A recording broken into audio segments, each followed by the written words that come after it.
Bismillah, alhamdulillah, salatu wassalamu ala rasulillah.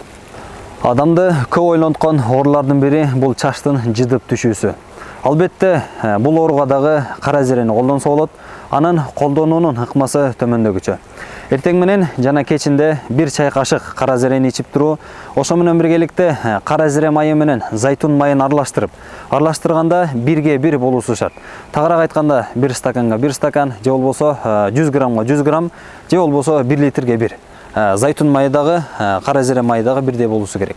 Ошону аралаштырган соң башка сүртүп, сүрүү менен биргеликте башка дагы массаж жасаш керек. Аны бүткөн соң 10 мүнөт күтүп туруп, андан кийин башты жууп салуу, мына ошол чачтын жыдып түшпөшүнө дагы жардам берет. Жана ошондой эле кара зеренин дагы бир пайдасы бойдок бүдүргө дагы өтө чоң пайдасын берет. Бойдок бүдүр дегенде адамдын жүзүнө чыккан кызыл ала бүдүрлөр. Муну орус тилинде угри деп да атап коет.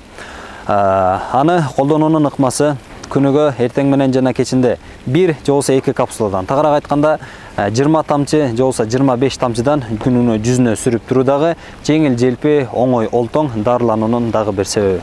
Аллах таалам бардыгыбызды ушундай оорулардан сактаган болсун.